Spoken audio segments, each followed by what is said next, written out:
Bien, donc bonsoir à toutes et à tous. Je suis donc un chercheur du service public et je le revendique. Et en tant que chercheur du service public, je crois qu'il est extrêmement important, qu'il est de notre devoir même, je dirais, d'informer les citoyens de ce qui se trame dans nos labos. Je crois que l'époque où les chercheurs travaillaient tout seuls dans leur coin, sans se soucier du reste de la société, est ou devrait être en tout cas révolue. Les recherches, qu'elles soient fondamentales ou appliquées, elles ont inévitablement des retombées sur l'ensemble de la société. Je crois que les OGM en sont un parfait exemple. Et par conséquent, là encore je le répète et j'insiste, eh bien, il est du devoir des chercheurs, en particulier du service public, d'informer les citoyens pour leur donner les outils de participer justement à des grands débats citoyens sur des sujets aussi fondamentaux que les OGM, le clonage thérapeutique, le clonage humain, le nucléaire, etc. J'en passe et bien d'autres. Je suis donc effectivement maître de conférence en génétique moléculaire. Alors maître de conférence, ça veut dire quoi? Ça veut dire qu'en fait je fais de l'enseignement et de la recherche. Donc j'enseigne à l'université Paris-Sud et au niveau recherche, j'ai un laboratoire au sein de l'Institut de génétique et microbiologie sur le centre scientifique d'Orsay. Alors les OGM, vous en avez tous beaucoup entendu parler à partir du moment où ils ont colonisé le monde agroalimentaire, c'est-à-dire depuis environ le début des années 90. Mais les OGM ne sont pas que agroalimentaires. Les OGM, ça fait 30 ans qu'on les utilise dans les laboratoires, pour la recherche fondamentale, pour le domaine médical également. Donc ils ont multiples domaines d'application, multiples facettes. Et ce sont en fait un petit peu ces multiples facettes que j'ai représentées ici de façon caricaturale, à savoir, est-ce que les OGM sont des organismes géniaux et merveilleux, ou des organismes génétiquement monstrueux, ou encore des outils génétiques de marketing. Moi, personnellement, je pense que les OGM pris dans leur globalité, c'est un petit peu tout ça à la fois. Tout dépend de quel OGM on parle, et dans quel contexte on les utilise. Et par conséquent, quand j'entends beaucoup de scientifiques qui ont tendance à toujours faire l'amalgame en mettant tous les OGM dans le même paquet, et à chaque fois qu'on va à une émission télévisée ou qu'on voit une émission télévisée sur les OGM, il y a toujours un petit film de vulgarisation au début qui nous présente les OGM en mettant une couche de médicaments entre deux feuilles de maïs, donc justement pour faire l'amalgame et pour utiliser la vitrine médicale pour mieux servir des arguments sur l'agroalimentaire. Et ça, je trouve ça particulièrement malhonnête. Chacun est libre d'être contre tous les OGM ou d'être contre certains, d'être pour d'autres, etc. Peu importe. Mais en tout cas, il est extrêmement important, par souci d'honnêteté, de ne pas tout mélanger. Et vous allez voir que les problèmes posés par les OGM ne sont pas les mêmes en fonction des domaines d'application. Je vais d'abord définir ce que c'est qu'un OGM, parce qu'il faut bien définir toujours ce dont on parle. Alors, la vraie définition, c'est pas ça. Et le problème d'une définition, c'est comme quand on va chercher un mot qu'on ne comprend pas dans le dictionnaire, il est souvent expliqué par d'autres mots qu'on ne comprend pas. Mais vous allez voir, dans la suite de mon exposé, ça devrait, je l'espère en tout cas, donc s'éclaircir, tout devrait se clarifier. Et puis ensuite, je vais vous donner un certain nombre d'outils de biologie de base. Alors je vous rassure, je ne vais pas vous faire un cours de biologie, ça va être extrêmement simplifié, extrêmement vulgarisé. S'il y a des biologistes dans la salle, ce sera trivial pour eux et je m'en excuse, mais le but c'est que tout le monde s'y retrouve. Et donc je vais effectivement donner les outils de biologie de base qui vont permettre à chacun d'entre vous de comprendre sur quoi repose la possibilité pour l'homme de fabriquer des OGM. De façon à ce que ça fasse tilt quand vous allez à nouveau en entendre parler, et surtout pour ne pas vous laisser dire tout et n'importe quoi. Et puis ensuite, eh bien, je vais vous parler à travers des exemples concrets des différents domaines d'utilisation et d'application des OGM. La recherche fondamentale, qui est le mien, le domaine de la recherche médicale, notamment sur le plan de la production des médicaments, et puis je terminerai bien sûr par l'aspect qui nous intéresse essentiellement ce soir, qui est l'aspect agroalimentaire, et je vous expliquerai en quoi l'introduction des OGM dans l'environnement pose des questions nouvelles. Et justement, je terminerai par les risques sanitaires et environnementaux par rapport à l'introduction des OGM dans l'environnement. Voilà, alors c'est parti. Donc, chose promise, chose due, qu'est-ce qu'un OGM? Alors, je vais vous donner deux définitions des OGM. Ça ne veut pas dire qu'il y en a une bonne et une mauvaise. Les deux définitions sont valables, mais il y en a une qui est la définition dite académique, c'est-à-dire qui englobe tous les OGM, quels qu'ils soient, et quel que soit leur domaine d'utilisation et d'application. D'accord? Et puis il y en a une autre, un peu plus restrictive, qui, elle, concerne l'essentiel des OGM qui nous intéressent ce soir, c'est-à-dire des OGM agroalimentaires, mais ceci dit, pas tous les OGM agroalimentaires.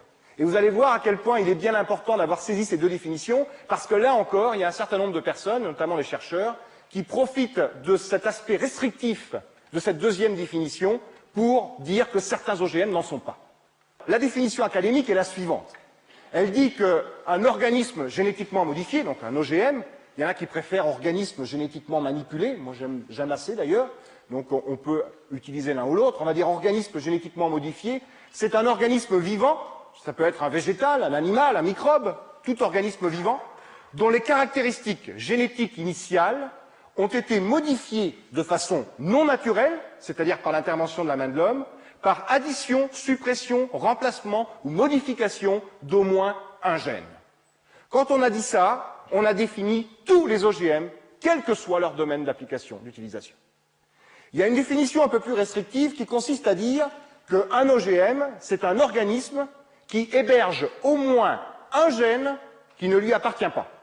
C'est-à-dire, vous prenez un gène de bactérie, vous le mettez dans l'éléphant, l'éléphant est un OGM. Vous prenez un gène de bactérie, vous le mettez dans le maïs est un OGM. Vous prenez un gène humain, vous le mettez dans la bactérie est un OGM, etc., etc. Et je vous donnerai des exemples concrets de ça. D'accord? Et vous avez certainement entendu parler également d'organismes transgéniques. On va dire qu'un organisme transgénique, un OGM, c'est la même chose. Le transgène étant justement le gène étranger qu'on a pris d'un organisme A pour mettre dans un organisme B, et la transgénèse étant l'ensemble des processus qui permettent de fabriquer des OGM. D'accord? Bien. Alors, je vais donc maintenant vous expliquer sur quoi repose exactement la possibilité pour le chercheur, pour l'homme, de fabriquer les OGM. Tout organisme vivant est constitué de cellules. D'accord? La cellule, c'est un petit peu l'unité de la vie. D'accord? Alors, il y a des organismes qui sont constitués d'une seule cellule. C'est ce qu'on appelle des organismes unicellulaires. C'est le cas de certains microbes, comme les bactéries, les levures, la levure de boulanger, entre autres, etc., etc. Et puis, il y a d'autres organismes beaucoup plus complexes, comme les animaux, les humains en particulier, les plantes, qui sont constitués de milliards de cellules. Nous, par exemple, les humains, on a des cellules, les animaux en général, il y a les cellules du cœur, les cellules du foie, les cellules du rein, les cellules sanguines, les globules rouges, les globules blancs, les cellules osseuses, etc. Voilà, c'est comme ça, il faut s'y faire. On est un tas de cellules et tout fonctionne en harmonie pour faire cet organisme, qui est l'homme, ou qui est l'animal, ou qui est... voilà. Et la plante, c'est pareil, il y a des cellules de la tige, des cellules de la racine, des cellules de la feuille, et tout ça fonctionne pour former donc cet organisme qu'est la plante. Alors ces cellules, elles ont bien sûr des spécialités très différentes. Les cellules du cerveau ne font pas la même chose que les cellules du cœur, que les cellules du foie, que les cellules du rein. Chez la plante, c'est pareil, les cellules de la tige ne font pas la même chose que les cellules de la feuille ou les cellules de la racine, mais elles ont néanmoins, toutes ces cellules, également des caractéristiques communes. Et ce sont à ces caractéristiques communes que je vais m'intéresser maintenant. Alors, en fait, donc, les cellules ont aussi des formes très différentes. Une cellule du cerveau ne ressemble pas, du point de vue morphologique, à une cellule du cœur ou à une cellule du foie. Mais on va imaginer, pour faire simple, que la cellule, ça a la forme d'un ballon de rugby, ce qui est le cas de certaines d'entre elles, d'ailleurs. D'accord? Et on va couper longitudinalement ce ballon de rugby pour regarder ce qu'il y a dedans. Alors là, déjà, mon schéma, il est extrêmement simplifié. Il y a énormément, il y a des vésicules, il y a des compartiments, c'est un véritable labyrinthe, d'accord? Ce que j'ai représenté en orange, là, par exemple, c'est les poumons de la cellule, c'est ce qui lui permet de respirer, donc à l'échelle cellulaire. Et il y a plein de choses comme ça, il y a plein de structures, plein de compartiments qui sont très spécialisés, etc., etc. Et puis, il y a un compartiment un peu plus gros, là, que j'ai représenté sous la forme d'une grosse boule beige, ici, qu'on appelle le noyau. Alors, si on regarde, donc, un petit peu plus près ce qu'il y a à l'intérieur d'un noyau, alors je répète, ça c'est une cellule, et on est constitué de milliards de cellules comme ça. D'accord? Donc, on est constitué de milliards de petites usines qui fonctionnent toutes en harmonie. Alors, le noyau, si on regarde un peu plus près ce qu'il y a dedans, eh bien, on trouve des grosses molécules qui sont compactées, donc, pour rentrer à l'intérieur, et ces grosses molécules compactées, c'est ce qu'on appelle des chromosomes. Alors, les chromosomes, nous, les humains, par exemple, on en a 23 différents. Ils sont tous en double, ça fait 46, sauf dans nos spermatozoïdes et dans les ovules, où il y en a 23 et 23, et quand un spermatozoïde rencontre un ovule, ça fait 23, 23, 46, et c'est reparti pour un tour. D'accord?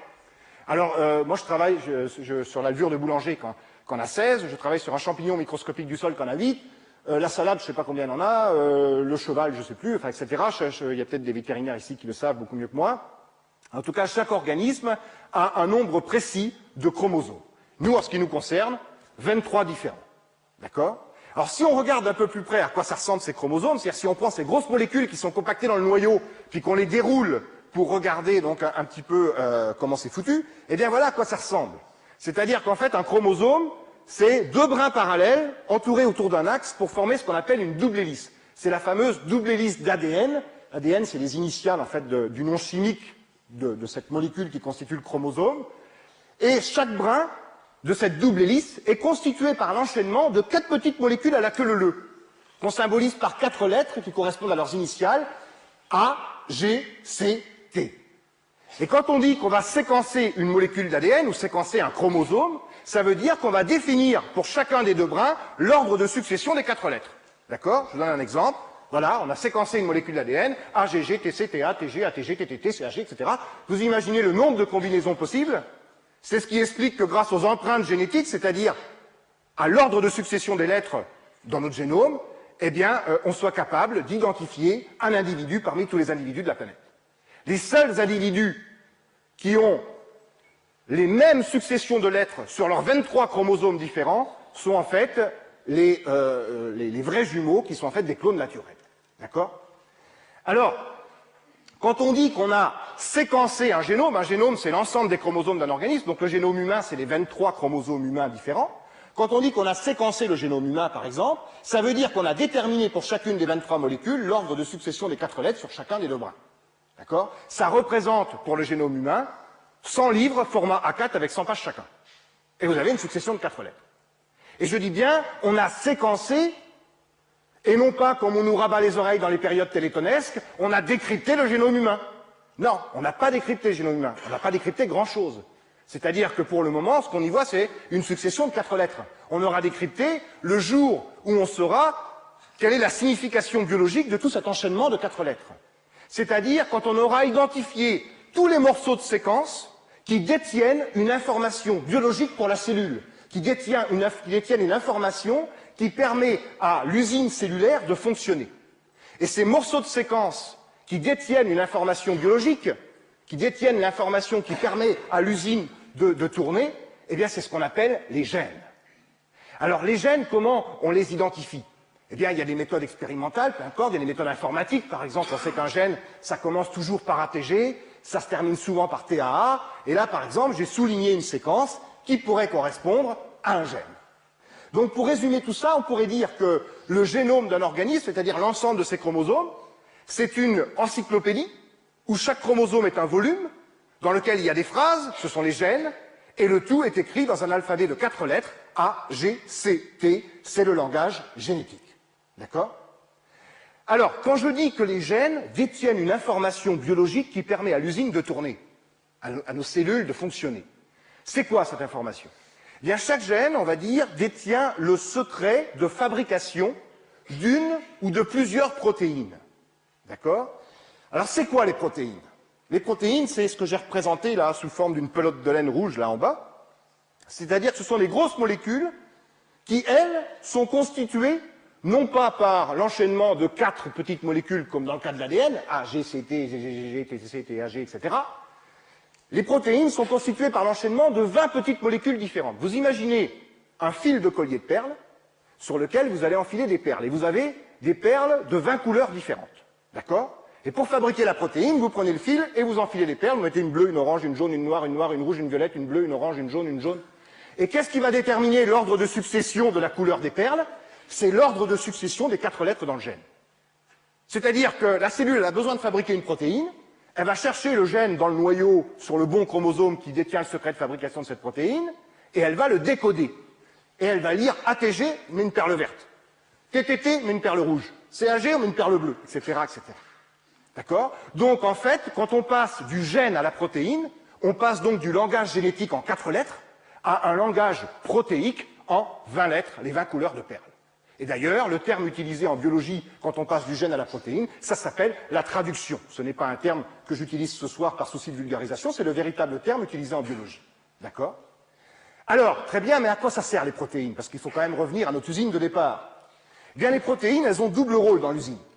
Elles ont un rôle de structure, c'est-à-dire que les protéines, c'est un petit peu les parpaings ou certains parpaings des murs de l'usine. Mais surtout, les protéines, ce sont les ouvriers de l'usine. C'est-à-dire que dans chacune de nos cellules, là, se passent des millions de processus, des millions de réactions, des réactions chimiques, qu'on appelle des réactions biochimiques. Et chaque réaction est catalysée par un catalyseur. Le catalyseur, c'est ce qu'on appelle les enzymes. Eh bien, une enzyme, c'est une protéine. À la surface des cellules, on a des molécules qui vont permettre, ce qu'on appelle des récepteurs, qui vont permettre aux cellules de communiquer entre elles, de ressentir la présence de sucre, de ressentir la présence de sel, etc. Eh bien, ces récepteurs, ce sont des protéines. Chez des organismes complexes comme nous, on a des organes comme le pancréas, qui va sécréter des hormones, qui vont passer dans le sang, qui vont agir à distance. Ces hormones, ce sont des protéines. Donc, les protéines sont véritablement les ouvriers de l'usine. Donc, chaque organisme est constitué par une multitude de mini-usines, dans laquelle il y a des tas de chaînes de montage et des chaînes de démontage, ce sont les processus biologiques. Travaillent sur ces chaînes de montage, des chaînes de démontage, des ouvriers qui sont les protéines. Le secret de fabrication des protéines est contenu dans les gènes qui eux-mêmes sont sur les chromosomes, qui eux-mêmes sont compactés dans une salle de l'usine qui s'appelle le noyau. Voilà comment on pourrait, de façon simple, résumer un petit peu comment ça fonctionne globalement. D'accord? Alors, pourquoi je vous raconte tout ça avant de vous parler des OGM? Eh bien, c'est tout simplement parce que la possibilité pour l'homme de fabriquer des OGM repose sur le fait que le langage génétique en 4 lettres AGCT est universel pour tous les organismes vivants de la planète. Quand je dis tous les organismes vivants, je devrais dire tous ceux que l'on connaît aujourd'hui, parce qu'on est loin de tous les connaître, notamment dans le monde microbien. Des microbes nouveaux, on en découvre tous les jours. Des bactéries nouvelles, on en découvre tous les jours. Dans le sol, on ne connaît que 5% des microbes qui sont dans le sol. Donc évidemment, on est loin de connaître tous les organismes vivants de la planète, mais tous ceux que l'on connaît aujourd'hui, qu'ils soient végétaux, animaux ou qu'ils soient microbiens, eh bien tous ces organismes ont le même langage génétique en 4 lettres. Autrement dit, ça veut dire pratiquement, qu'est-ce que l'on peut faire? Eh bien on peut prendre un gène de n'importe quel organisme et le mettre dans n'importe quel autre, et l'organisme qui le reçoit est capable de le décoder, de le prendre à son propre compte, et de fabriquer donc la protéine correspondante. Autrement dit, quand vous mettez un gène de bactérie dans le maïs, par exemple, ça veut dire que vous introduisez un ouvrier de l'usine cellulaire bactérienne dans l'usine cellulaire végétale du maïs. Et si vous mettez un nouvel ouvrier dans l'usine, c'est pas pour qu'il regarde les autres travailler, c'est pour travailler. Et donc, ça va provoquer, conférer des nouvelles propriétés à l'organisme qui reçoit ce nouvel ouvrier, c'est-à-dire l'organisme qui est alors génétiquement modifié. D'accord? Donc, dans l'absolu, on peut tout faire. On peut prendre un gène de n'importe quel organisme, le mettre dans n'importe quel autre, et ça marche. Alors, il y a des petits bidouillages à faire, mais globalement, ça marche. D'accord? Donc, ça paraît très compliqué comme ça, mais c'est bêta comme technologie. C'est très bêta. Donc, il suffit simplement de savoir un petit peu manipuler l'ADN, ce qu'apprennent tous les étudiants qui font de la biologie moléculaire, et puis savoir les techniques pour faire pénétrer de l'ADN dans les cellules, et qui sont des techniques un peu brutales, donc il n'y a pas aucune délicatesse, contrairement à ce qu'on pourrait croire. C'est pas quelque chose de chirurgical, c'est plutôt choc électrique, hop, ça pénètre dedans, ou choses comme ça. Alors, le premier domaine d'utilisation et d'application des OGM, eh bien, ça a été, c'est toujours, le domaine de la recherche fondamentale. Alors, la recherche fondamentale, c'est quoi? C'est comprendre comment ça marche. Un mécanicien, avant de réparer une voiture, il faut d'abord qu'il apprenne comment fonctionne un moteur quand il fonctionne normalement. Eh bien, la recherche fondamentale a pour but de décortiquer, en biologie, les processus biologiques. Et pour comprendre les processus biologiques, eh bien, il faut en identifier les acteurs, les ouvriers, c'est-à-dire les protéines. Et comme le secret de fabrication des protéines est contenu dans les gènes, eh bien, il faut en identifier les gènes. Eh bien, en fait, on a... Alors, quand je dis que la recherche fondamentale est le premier domaine d'utilisation et d'application des OGM, c'est à la fois premier dans le sens chronologique, parce que ça a été effectivement le premier domaine où on les a utilisés, et aussi le premier, je dirais encore aujourd'hui, par l'importance, par l'activité de la technologie OGM. Moi qui fais de la recherche fondamentale, eh bien, en biologie moléculaire, on fait des OGM toutes les semaines. On a deux grandes démarches en recherche fondamentale en biologie moléculaire. La première démarche, c'est j'ai un gène qu'on a identifié, peu importe comment, mais on ne sait pas à quoi il sert. C'est-à-dire qu'on n'a pas la fonction. On a un gène et on aimerait bien savoir quel est le secret de fabrication qu'il détient, quelle est la protéine qu'il permet de fabriquer, ou les protéines, et quel est le rôle de cette protéine ou de ces protéines dans l'usine. Que font ces ouvriers dans l'usine? Donc on a le gène et on voudrait bien avoir la fonction. Ou inversement, on a la fonction, mais on voudrait bien savoir quel est le gène qui détient le secret de fabrication de l'ouvrier qui permet d'assurer cette fonction. Alors quand je dis qu'on a la fonction, c'est plutôt la perte de fonction, parce que quand tout va bien, on ne s'en rend pas compte. Puis c'est quand il y a quelque chose qui ne va plus, on dit tiens, il y avait quelque chose qui allait bien avant, mais qui ne va plus. Donc on se dit quel est le gène qui a été abîmé, on a mis un A à la place d'un G, un C à la place d'un T, du coup les perles ne sont plus enfilées dans le bon ordre, du coup l'ouvrier ne fait plus son boulot, et il y a une chaîne de montage ou une chaîne de démontage qui ne se fait plus. Et on voudrait savoir donc quel est ce gène qui a été abîmé pour que cette fonction ne se fasse plus. Eh bien ce que je vais vous montrer maintenant, pourquoi on passe par les OGM. Alors, je pars d'un lapin. Je ne travaille pas sur le lapin, mais c'est le seul animal que j'avais dans mon logiciel. Donc, on extrait l'ADN du lapin. Alors, pour extraire l'ADN du lapin, il n'y a pas besoin de tuer le lapin. Il suffit de prendre un petit peu de sang dans l'oreille ou un peu de sperme si c'est un mâle, parce que c'est très facile de purifier en particulier l'ADN à partir des liquides physiologiques comme le sang ou le sperme. Mais peu importe, on identifie donc un gène et on se dit, mais à quoi il sert ce gène? Et la démarche est la suivante. Moi, par exemple, j'y connais rien en mécanique automobile. J'ouvre un capot de voiture.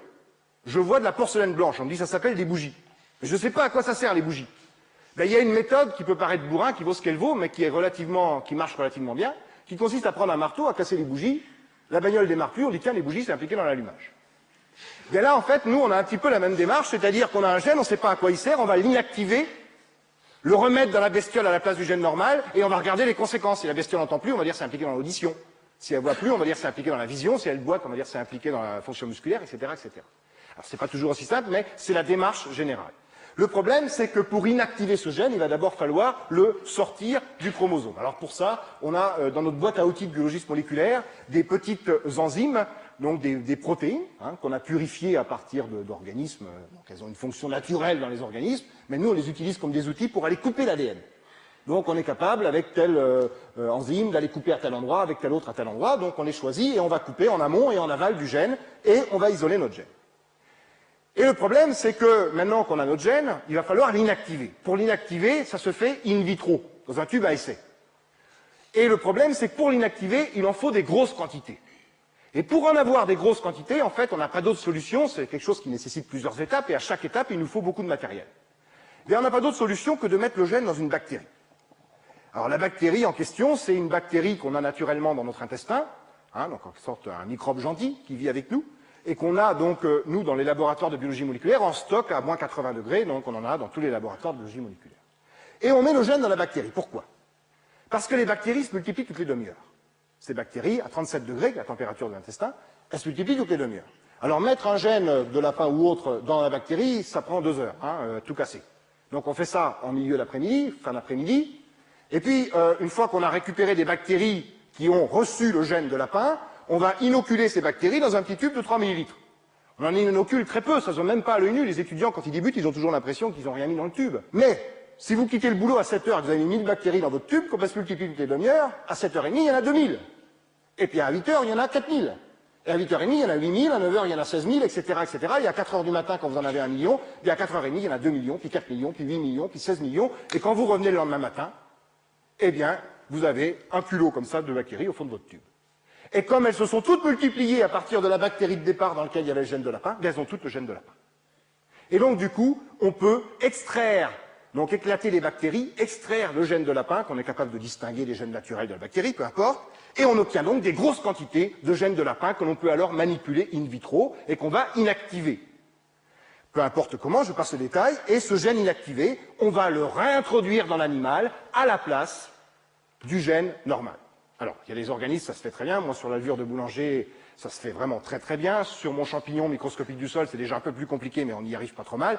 Chez un animal comme le lapin, évidemment, c'est encore plus compliqué parce qu'il faut le faire à l'échelle de l'embryon pour que toutes les cellules ensuite récupèrent le gène inactivé. Et donc, on va regarder, comme je le disais tout à l'heure, les conséquences sur la bestiole. Et là encore, eh bien, c'est pas toujours aussi simple. Parfois, on inactive un gène, puis il se passe rien. Il faut en inactiver 2, 3, 4, 5 avant de voir quelque chose. Et puis parfois, vous inactivez un seul gène, et puis le lapin, il est aveugle, il n'entend plus, il boite, enfin bon, et donc évidemment, c'est pas simple. Mais la démarche globale est celle-là. Vous pourrez me dire, mais non, vous n'avez pas mis de gène étranger dans le lapin. Certes, mais on a détruit, inactivé un gène naturel du lapin, et ça, bien sûr, ça s'est pas fait tout seul, ça s'est fait par la main de l'homme. On a donc modifié de façon non naturelle les caractéristiques génétiques initiales du lapin, et c'est donc un OGM. Je ne suis pas en train de dire que ça c'est forcément bien, etc. Moi j'en fais tous les jours, c'est pas pour ça que c'est bien. C'est pas pour ça qu'on ne doit pas se poser de questions. Évidemment, il y a toutes sortes de questions.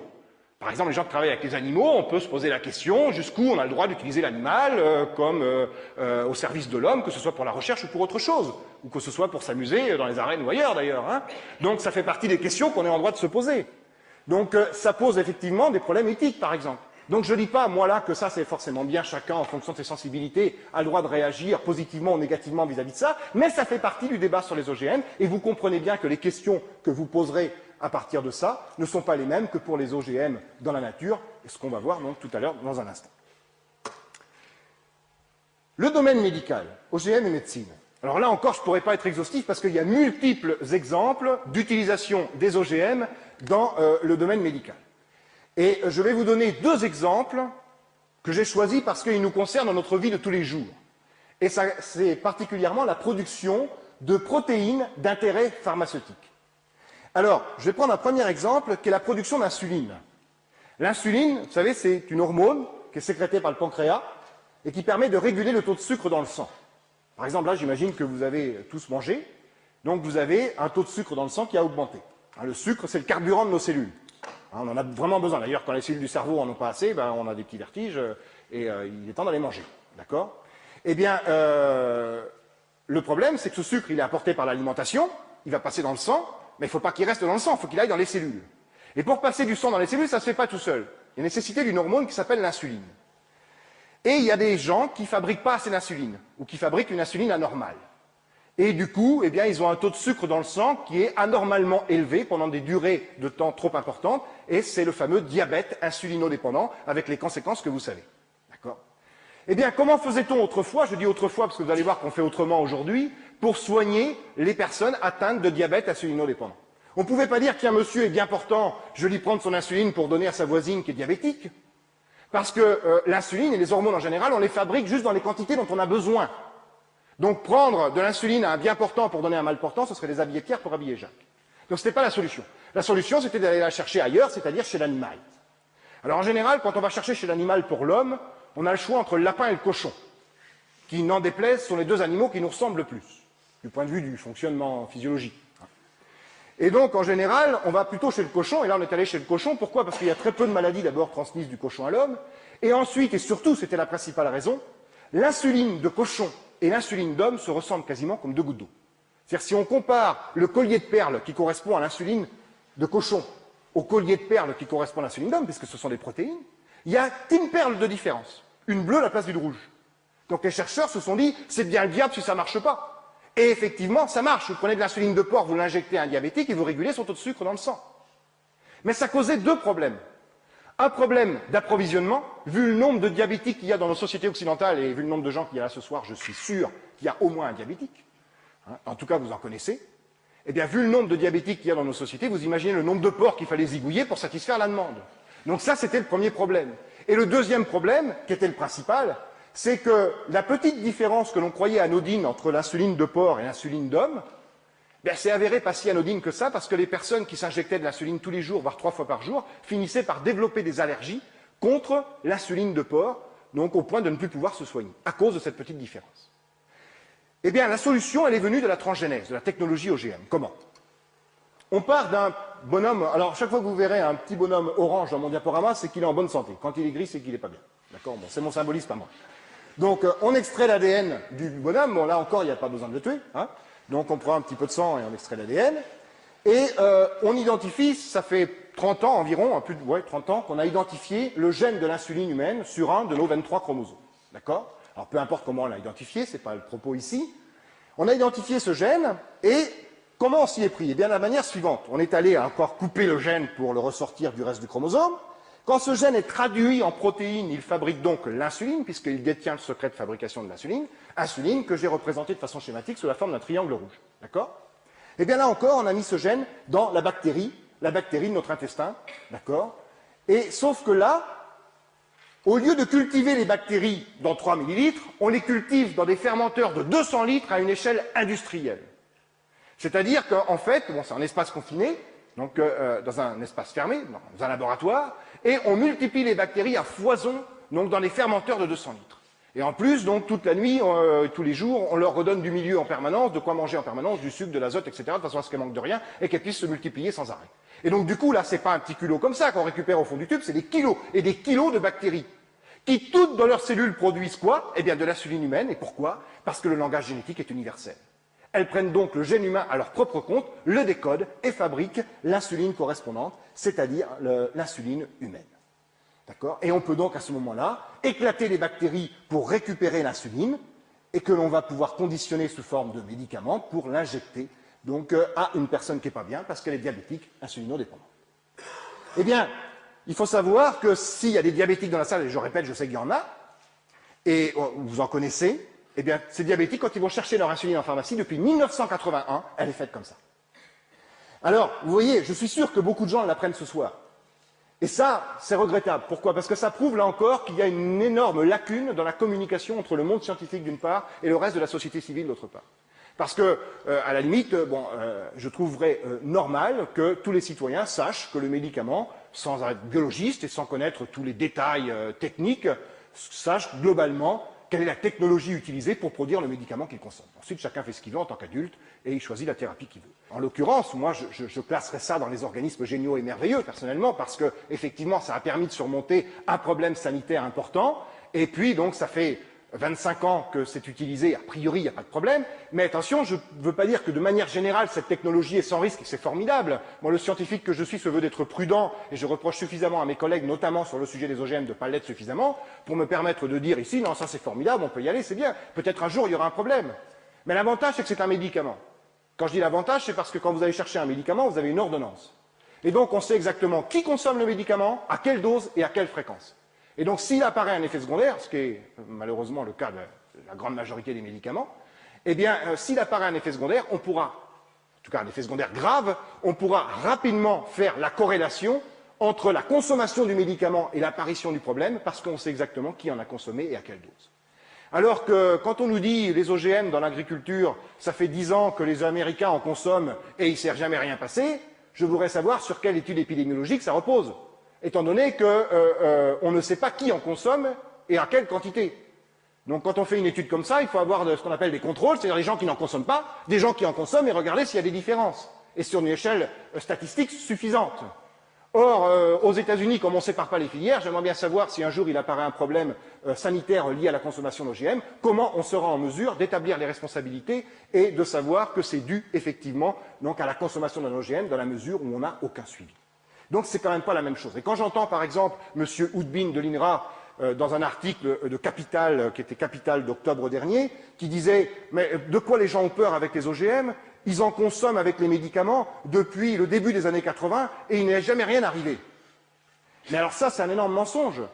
Parce que ce que consomment les gens en pharmacie, ce n'est pas l'OGM, c'est la protéine produite par l'OGM. D'accord ? Ce n'est pas la bactérie que vous mangez, que les diabétiques mangent. C'est l'insuline produite par la bactérie. Là encore, je ne dis pas que ça veut dire que c'est sans risque, que c'est sans problème. Mais en tout cas, on n'a pas le droit de dire que c'est l'OGM qui est consommé.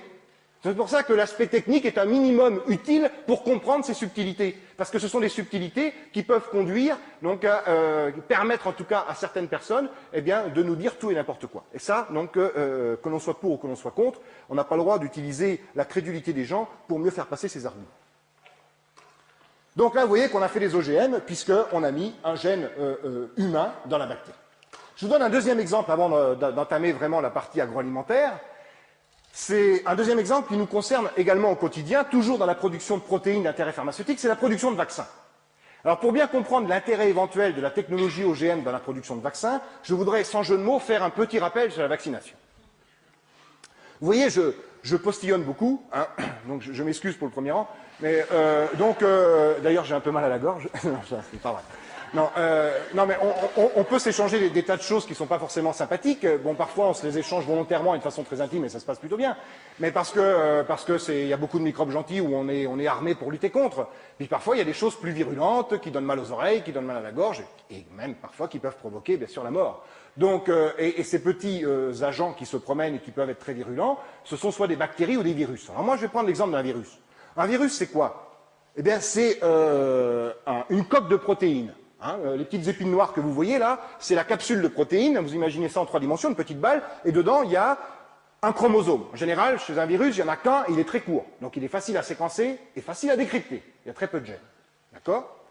Eh bien, voilà, une personne qui chope ce virus, peu importe comment, par voie orale ou autre, peu importe.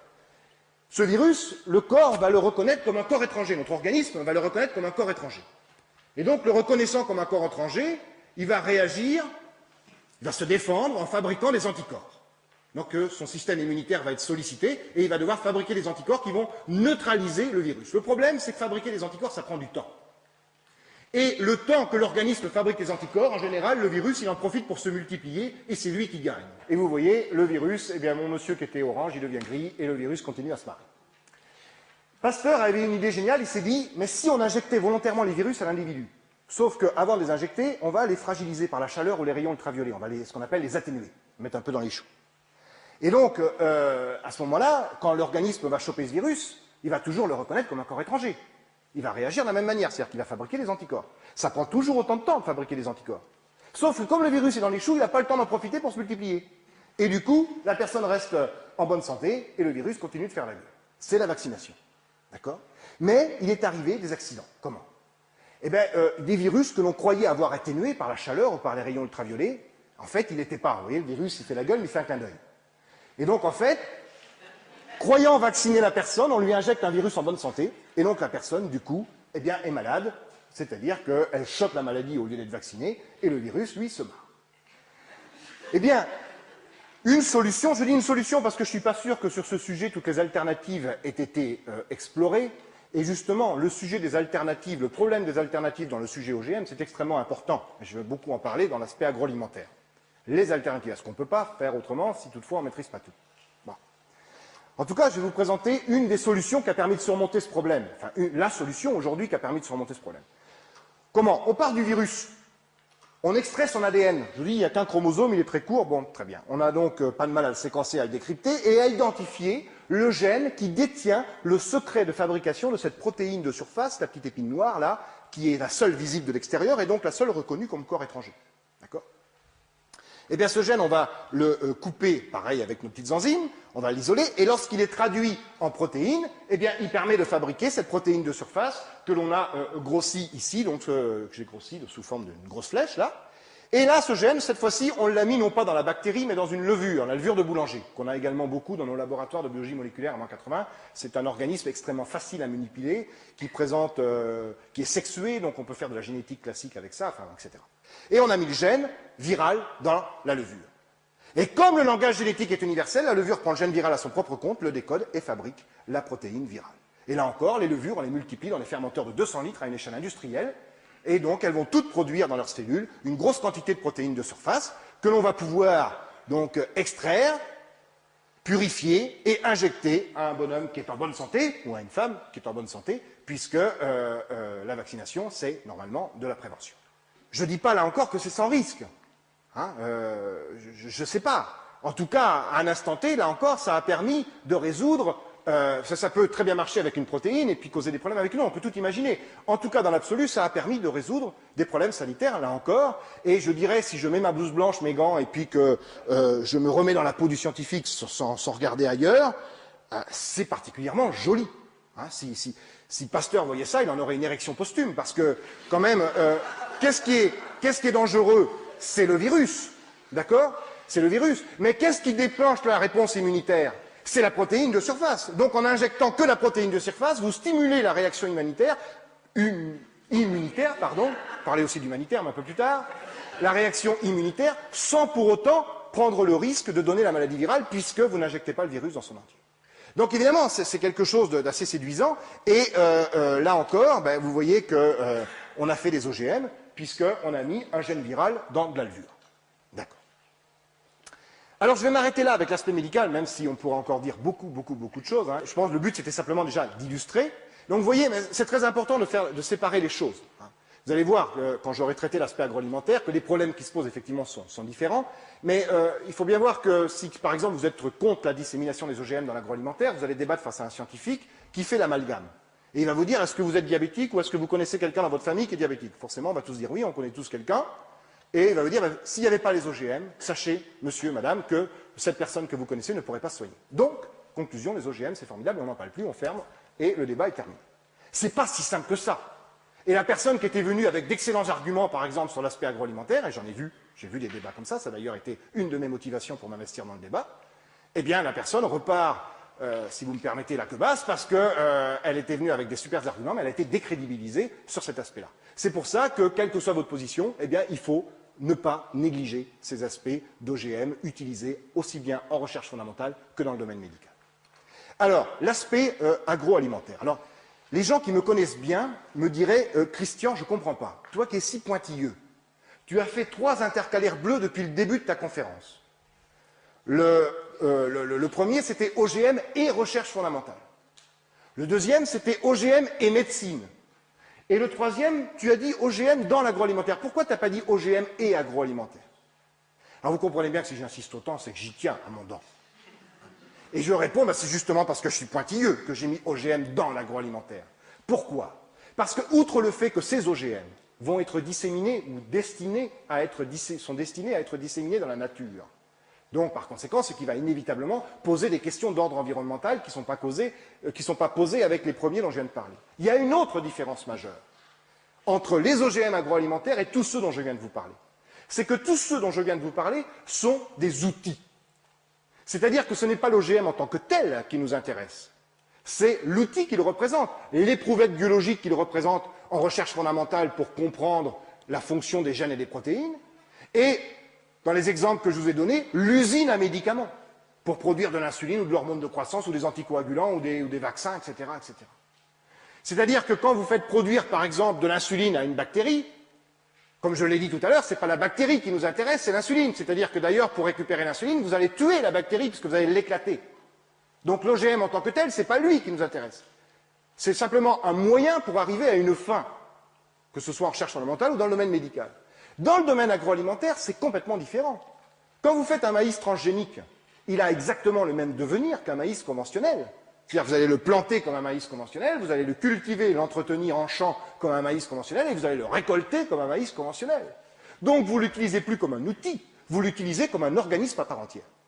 Et là, c'est complètement différent. Ça pose des questions totalement nouvelles, parce que le fait qu'on l'utilise non plus comme un outil, mais comme un organisme à part entière, ça implique d'être en mesure de maîtriser les conséquences de la modification génétique sur l'ensemble du métabolisme de l'organisme et les conséquences de la modification génétique sur les interactions de la plante avec son environnement. Quand vous faites une bactérie qui produit de l'insuline, si la bactérie par ailleurs n'est pas très en forme, s'il y a quelques petits soucis à côté, pourvu qu'elle vous produise l'insuline et que l'insuline soit bonne, il n'y a que ça qui vous intéresse. Par contre, si vous faites un maïs transgénique qui résiste à la pyrale, j'en parlerai dans un instant, ce n'est pas le tout qui produise l'insecticide lui permettant de résister à la pyrale. Il faut être sûr que cette production d'insecticides par le maïs ne va pas avoir des conséquences sur le métabolisme du maïs qui pourraient avoir des conséquences sur la chaîne alimentaire, par exemple. Il faut maîtriser toutes les conséquences de la production permanente de cet insecticide par le maïs sur le sol, sur l'environnement, sur les insectes utiles, etc., etc. Donc toutes les questions posées sont bien sûr beaucoup plus vastes. Et c'est la raison pour laquelle les OGM agroalimentaires, ont fait beaucoup plus parler d'eux. Parce que ça soulève des questions d'ordre sanitaire et d'ordre environnemental notamment, qui ne sont pas posées, ou en tout cas pas de la même manière, avec les OGM confinés utilisés en recherche fondamentale et en médical. Et là encore, c'est pour ça qu'on ne peut pas tout amalgamer. Alors, les OGM qu'on utilise dans le domaine agroalimentaire, il y en a, ils ont deux grandes catégories. Il y a la première catégorie c'est la réalité, c'est les 99% d'OGM qui sont plantés à la surface de la planète. Ce sont ce qu'on appelle des plantes à pesticides. Et puis il y a les 1% qui restent dont je vais parler ensuite. Donc je vais vous parler de ce qui se fait, je vais vous parler de ce qui se prépare, et je vais vous parler des promesses. Pour reprendre une expression de Jacques Testard, si ma tante en avait. Donc, parce que ça existe parmi les OGM, les promesses qu'on nous fait depuis 20 ans, etc. Alors 99%, je le disais, des OGM agricoles sont des plantes à pesticides, c'est-à-dire des plantes qui vont soit produire un insecticide leur permettant de résister à un insecte ravageur, soit qui vont être capables d'absorber un herbicide sans mourir. D'accord? Alors, première catégorie, les plantes qui produisent un insecticide leur permettant de résister à un insecte ravageur. C'est le cas notamment du maïs BT. Alors, il n'y a pas que du maïs BT. Aujourd'hui, il y a du coton BT, il y a de la betterave BT, il y a plein de choses BT. Mais bon, je vais prendre un exemple, qui est l'exemple du maïs, et qui notamment est la plante qui fait le plus de pression aux portes de l'Europe. Alors, le maïs BT, c'est un maïs qui résiste à des insectes. Je vais prendre l'exemple du maïs BT qui résiste à la pyrale. La pyrale, c'est un papillon crépusculaire dont la chenille fait des dégâts dans la tige du maïs. Vous avez ici le trou fait par la chenille, et puis en haut une coupe longitudinale de la tige qui vous permet de voir les dégâts de la chenille dans la tige, et cette chenille qui peut éventuellement remonter jusque dans l'épi. Alors il se trouve qu'il y a une bactérie du sol qui s'appelle Bacillus thuringiensis. Si je vous donne son nom, ce n'est pas pour faire savant, c'est pour vous montrer que les initiales de cette bactérie, c'est BT. Et cette bactérie du sol, elle a des gènes à elle qui détiennent le secret de fabrication de protéines tueuses d'insectes, de protéines insecticides. Et notamment, elle a un gène qui détient le secret de fabrication d'une protéine qui est capable de tuer la pyrale. Eh bien, les chercheurs se sont dit, puisque le langage génétique est universel, si on prend le gène de la bactérie que l'on met dans le maïs va le prendre à son propre compte, le décoder et fabriquer lui-même la toxine insecticide. Voilà ce que c'est que le maïs BT. D'accord? Et ça, c'est valable avec plein d'autres plantes, parce que ce Bacillus thuringiensis, cette bactérie du sol, produit tout un tas de protéines insecticides, qui ont une plus ou moins large spécificité. Donc il y a des protéines tueuses de la pyrale, il y en a d'autres qui tuent d'autres insectes, qui sont les agents pathogènes du coton, etc., etc. Enfin, des insectes ravageurs du coton. Donc voilà, donc il y a du coton BT, il y a plein de plantes BT. Deuxième catégorie de plantes à pesticides, ce sont les plantes qui non plus produisent un insecticide, mais qu'on a rendu capable d'absorber un herbicide sans mourir. Normalement, quand une plante absorbe un herbicide, elle meurt. Et bien là, on a rendu la plante capable d'absorber l'herbicide sans mourir. C'est le cas notamment, vous en avez tous entendu parler, du soja au Roundup. Bon là encore, il n'y a pas que du soja au Roundup, il y a tout au Roundup. Hein. Mais je vais parler du soja. Donc le Roundup, d'abord, c'est quoi? Le Roundup, certains ici connaissent certainement mieux que moi le Roundup. Le Roundup, dont sa molécule active s'appelle le glyphosate, c'est un herbicide dit à large spectre. Large spectre, c'est-à-dire qu'il tue tout ce qui bouge, enfin, les plantes, toutes les plantes, qui ne bougent pas d'ailleurs. Mais bon, il tue toutes les plantes indifféremment. Et pourquoi il est si efficace sur les plantes? Eh bien, tout simplement parce qu'il agit sur un ouvrier particulier de l'usine cellulaire végétale, un ouvrier clé de l'usine, qu'on appelle l'EPSPS, mais peu importe, il faut bien lui donner un nom. Et cet ouvrier, pourquoi il est un ouvrier central? Parce qu'en fait, il est impliqué dans la fabrication des petites perles, de certaines petites perles. Donc si cet ouvrier arrête de bosser, il n'y a plus de perles. S'il n'y a plus de perles, on ne peut plus les enfiler, donc il n'y a plus de protéines, donc il n'y a plus d'ouvriers dans l'usine, l'usine ferme ses portes et la plante crève. Voilà donc pourquoi c'est extrêmement efficace. Alors j'ai représenté ici cette protéine, cet ouvrier central EPSPS sous la forme d'une boule rouge ici. Et cette protéine est donc impliquée dans la synthèse des perles, donc indirectement dans la synthèse des protéines, donc des autres ouvriers de l'usine. Eh bien, le Roundup pénètre dans la plante, c'est la petite boule verte. Ce Roundup, il est capable d'aller se fixer sur l'ouvrier en question. Et en se fixant dessus, eh bien, il l'empêche de travailler. D'accord? Eh bien, le soja au Roundup, il y a plusieurs catégories, mais ça, c'est notamment le premier qui a été fait, et il y en a encore beaucoup comme ça. C'est un soja dont on a modifié le gène qui détient le secret de fabrication de cette boule rouge, le PSPS. C'est-à-dire qu'on a mis des A à la place des G, des C à la place des T, du coup les perles qui permettent de fabriquer cet ouvrier-là, parce que c'est une protéine aussi, ne sont plus enfilées dans le bon ordre, et la protéine, elle a une gueule un peu différente dans l'espace, donc de tel point qu'elle ne peut plus fixer le Roundup. Elle peut toujours travailler, mais elle ne peut plus fixer le Roundup. Et donc, quand le Roundup voudrait aller se fixer dessus, eh bien il voudrait bien, mais il peut point, et donc la protéine continue de travailler, et donc tout va bien, elle est capable de faire son boulot, de synthétiser les petites perles, et donc la plante est capable de résister au Roundup. Voilà. Alors, il y a des gens qui vous disent, mais ça, c'est pas un OGM, puisqu'on n'a pas mis de gène étranger. C'est le gène naturel du soja, le gène qui détient le secret de fabrication de l'EPSPS, qu'on a modifié de façon à modifier la protéine en question pour que le Roundup ne se fixe plus dessus.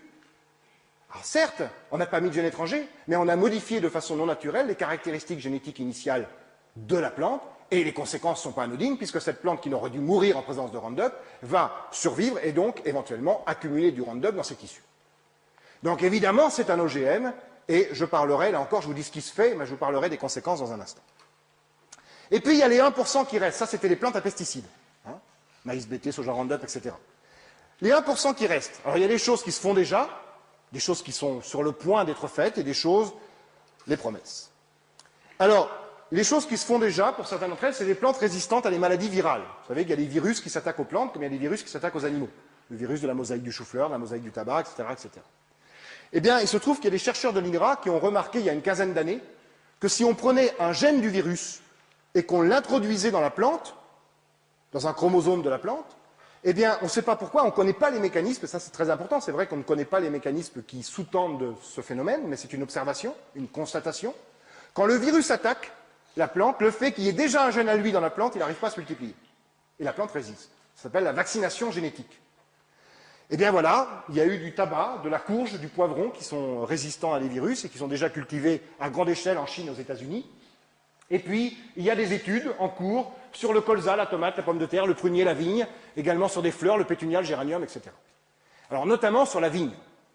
Parce que toutes les vignes de France, toutes les vignes de la planète, pardon, sont victimes d'une maladie virale qui s'appelle la maladie du cournouet. Le cournouet, c'est un virus qui est transporté par un ver microscopique du sol et qui pénètre dans le pied de vigne par les racines.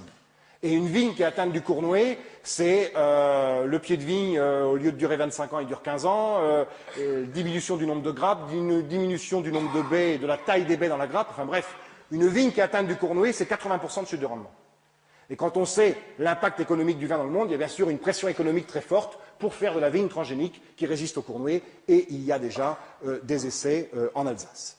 Il y a également une recherche qui est faite sur des plantes, alors ça ne se fait pas encore, mais c'est à l'étude, des plantes résistantes aux maladies provoquées par des champignons. Alors moi, je travaille sur un champignon microscopique du sol qui n'est pas un pathogène de plante, mais j'ai des collègues dans le même institut qui travaillent sur des pathogènes de plantes, des pathogènes du riz, du colza, etc. Eh bien, il se trouve qu'on connaît relativement bien la manière dont le champignon pénètre dans la plante, mais on ne connaît pas les mécanismes de virulence. Les mécanismes moléculaires de la virulence, on ne les maîtrise pas, on ne les connaît pas. Il y a beaucoup d'études faites là-dessus, mais on ne les maîtrise pas. Et bien qu'on ne maîtrise pas les mécanismes de virulence, on envisage déjà de faire des plantes qui résistent aux champignons. C'est ça qui me dérange aussi un petit peu, c'est qu'on met toujours un petit peu la charrue devant les bœufs. Au lieu de d'abord essayer de comprendre comment ça marche et de voir ensuite quelle application on peut en tirer pour résoudre tel ou tel problème, eh bien, on est dans une logique de technoscience, je dirais, où on fonce un petit peu sans essayer de faire la recherche fondamentale préalable qui serait nécessaire de faire. Et donc, je vais vous donner un exemple concret. Il y a, par exemple, le colza est victime donc d'un champignon qui provoque une maladie grave chez le colza. Alors, on ne connaît pas le mécanisme exact de virulence, comme je le disais, mais on sait comment le champignon pénètre dans le colza. À la fin de la floraison, quand le colza perd ses pétales, s'il y a de l'humidité dans l'air, les pétales viennent, en tombant, viennent se coller à la feuille ou se coller à la tige. Et la zone de contact entre le pétale et la feuille ou le pétale et la tige, c'est la zone privilégiée de pénétration des spores du champignon dans la plante. Eh bien, il y a des chercheurs qui se sont dit qu'à cela ne tienne, on va faire des plantes qui résistent, on va faire des colzas sans fleurs. Un petit peu comme pour résoudre le problème des pellicules, on faisait des hommes sans cheveux. Il y a peut-être d'autres solutions. Ça, c'est le problème aussi des alternatives. On peut peut-être faire autrement. Mettons à plat les alternatives. Voilà. Alors ensuite, c'est les promesses. Donc là, c'est les fameuses, si ma tante en avait, des plantes adaptées à des environnements hostiles. C'est-à-dire qui pourraient pousser là où il y a beaucoup d'eau, ou qui pourraient pousser là où c'est très aride, ou qui pourraient pousser dans des milieux très salins, etc. Ça fait 20 ans qu'on nous en parle, c'est 20 ans qu'on nous les promet, mais en réalité, ce qu'on a sur la planète, c'est 99% de plantes résistantes à des maladies virales. Et puis bon, j'ai rencontré beaucoup de chercheurs de l'INRA qui eux-mêmes disent, mais attendez, c'est pas par la technologie OGM qu'on va résoudre le problème du stress hydrique d'une plante, ça fait appel à tellement de mécanismes complexes et à tellement de gènes, que croire qu'en introduisant 1, 2, 3 ou 4 gènes dans une plante, on va résoudre le problème du stress hydrique, il y a sûrement d'autres manières. Enfin bref. Les plantes à valeur nutritive modifiée. Ça, vous en avez déjà entendu parler pour certaines d'entre elles. Alors, ce seraient des plantes qui seraient plus riches en vitamines, qui feraient des graisses de meilleure qualité, etc., etc. Il y en a une d'elles dont vous avez entendu parler, c'est le riz doré. Alors, le riz doré, c'est quoi? C'est un riz transgénique qui est capable de faire de la vitamine A. La vitamine A, elle est faite à partir du carotène. Le carotène, comme son nom l'indique, on le trouve abondamment dans la carotte, aussi dans la tomate. C'est ce pigment qui donne la couleur orangée rouge. D'accord? Eh bien, il se trouve que le riz doré ne sait pas faire le riz ne sait pas faire de carotène, et donc il ne sait pas faire de vitamine A. Par contre, dans le riz, on va trouver la molécule à partir de laquelle on est capable de faire du carotène. Cette molécule s'appelle le GPP. Là encore, il faut bien lui donner un nom. D'accord? Et le riz a la molécule à partir de laquelle on pourrait faire du carotène, et pourtant, il ne fait pas de carotène. Pourquoi?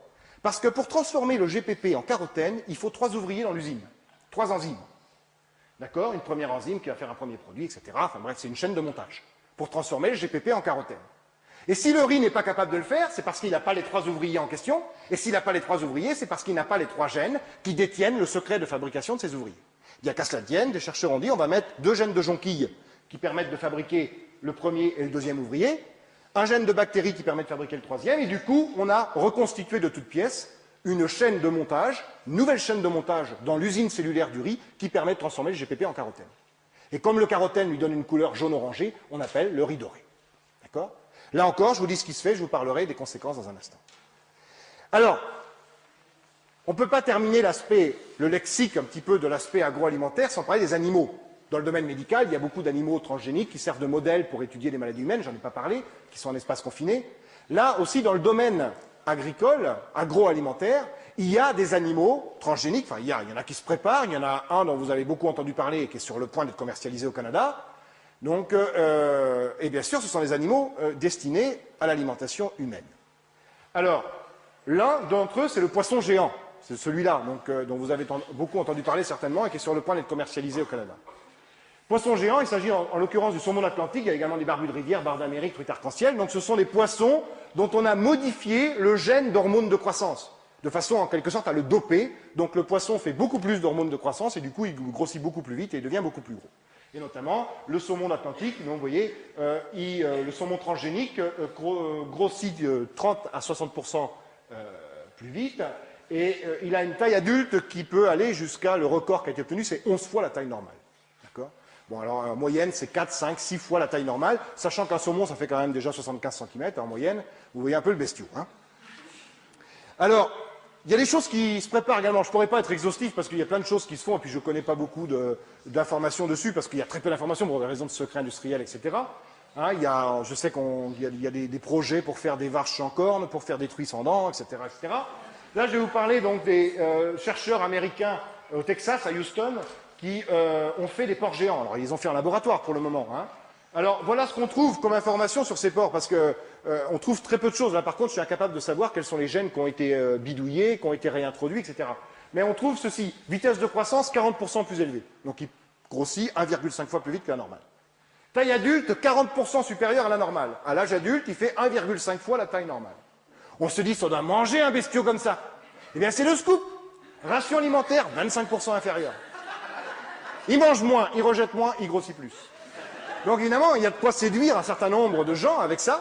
Hein, mais quand je vous parlais dans mon introduction d'outils génétiques de marketing, voilà à quoi je pensais. Quand on lit ça, on a l'impression de lire la fiche technique d'un téléphone portable. Vous savez, on peut envoyer des SMS, lire ses mails, etc. Sauf que c'est pas un téléphone portable, c'est destiné à l'alimentation. Il faut quand même se poser des questions, puis surtout se poser des questions de l'utilité. Est-ce qu'on a vraiment besoin de faire des cochons 1,5 fois plus gros que la taille normale? Hein, alors vous avez les chercheurs australiens, pour en terminer, mais je vous dis, c'est pas la seule chose, ils ont également proposé des porcs transgéniques géants, enfin pas géants, si géants, enfin, ils grossissent plus vite en tout cas, ça ressemble un petit peu à ce qu'il y a au-dessus. Viande de meilleure qualité, je ne sais pas ce que ça veut dire, résistant aux maladies courantes, enfin bref, voilà. Il n'y a plus qu'à qu'il fasse l'amour mieux qu'un homme et ce sera parfait. Mais ça va venir, hein, ça va venir. Les risques sanitaires. Donc je vais en terminer par les risques, hein, où je vais essentiellement poser des questions, risques sanitaires et risques environnementaux. Alors, je vais poser des questions parce que les risques, c'est souvent des questions. Mais quel pourrait être le risque? Est-ce que ce risque est fondé, etc., etc.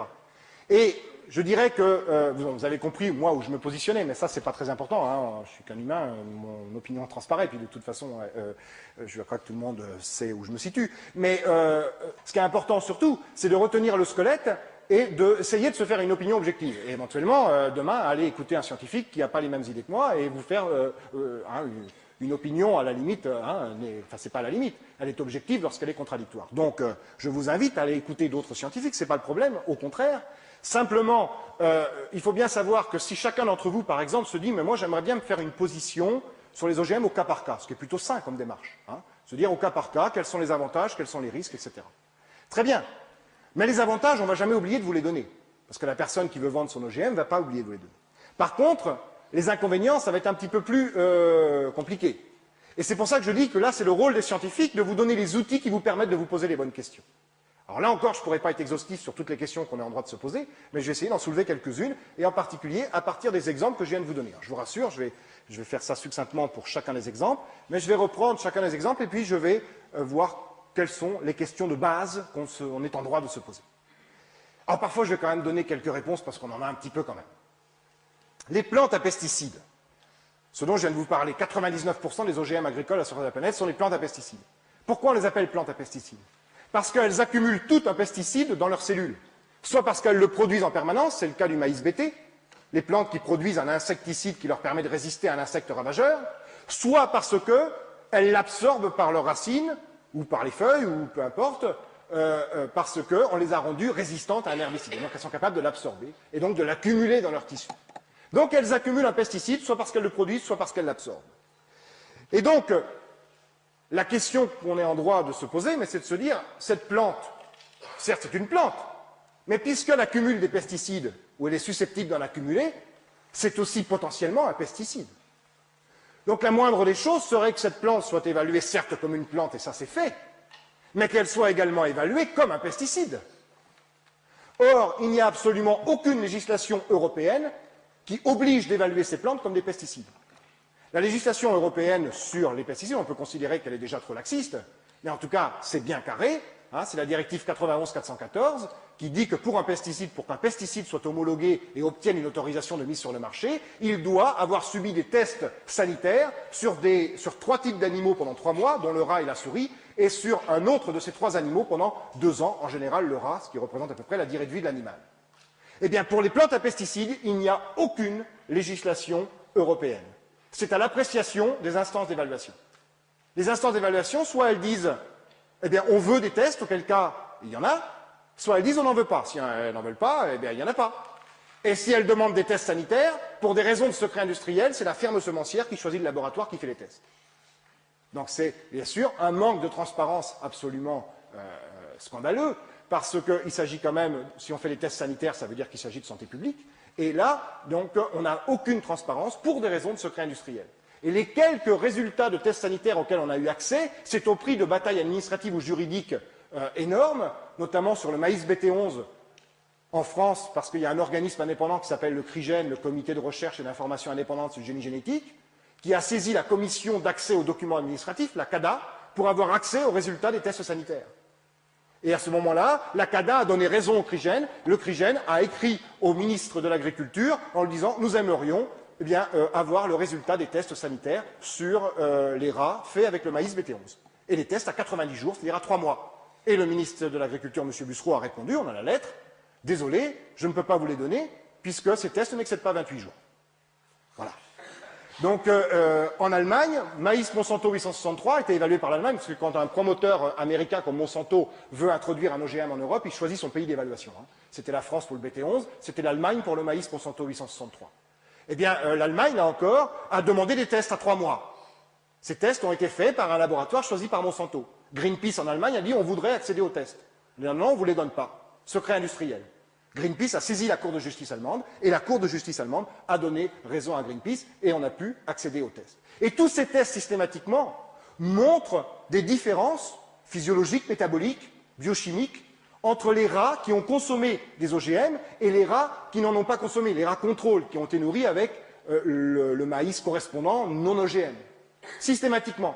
Alors, je ne dis pas que ces résultats sont significatifs, etc., au premier abord. Simplement, il y a des différences entre les rats qui en consomment et les rats qui n'en ont pas consommé. La moindre des choses, c'est de refaire les expériences jusqu'à temps qu'il n'y ait plus d'ambiguïté. Or, de toute évidence, il y a ambiguïté, puisqu'en France, la Commission du génie biomoléculaire, au vu de ces tests, a dit « nous, on n'accepte pas ». Dans le même temps, l'AFSA, l'Agence française de sécurité sanitaire des aliments, a dit « pas de problème, on accepte ». Alors que des experts ne soient pas d'accord sur des résultats scientifiques, ça arrive souvent. Mais à ce moment-là, on refait les expériences jusqu'à temps qu'il n'y ait plus d'ambiguïté. Or, on n'a pas refait les expériences, et l'Agence européenne de sécurité alimentaire sur le Monsanto 863, vous pouvez aller voir sur le site de l'Agence européenne, vous avez le résultat des études sanitaires qui ont été faites, et on vous donne les différences observées entre les rats qui ont consommé de l'OGM et les rats qui n'en ont pas consommé. Alors, globules rouges plus abondants, globules blancs moins abondants, le contraire, je ne sais plus, différence dans la taille des reins, etc., dans le poids, etc., etc. Et conclusion de l'Agence européenne de sécurité alimentaire, ces résultats sont statistiquement significatifs, mais biologiquement non significatifs. Donc, avis favorable. C'est-à-dire, on vous dit, l'eau pourrait être polluée, donc vous pouvez la boire. Et pourquoi c'est biologiquement non significatif? Notamment parce que c'est sexe dépendant. Il y a des différences entre les mâles et les femelles. Par exemple, imaginez, vous avez les mâles qui sont tous moins lourds que les contrôles, et les femelles qui sont toutes plus lourdes. Ben, globalement, le poids est bon. Prenez un homme, vous lui mettez la tête dans un four à micro-ondes, vous l'électrez dans un bloc de glace, et vous dites que la température moyenne du corps est bonne.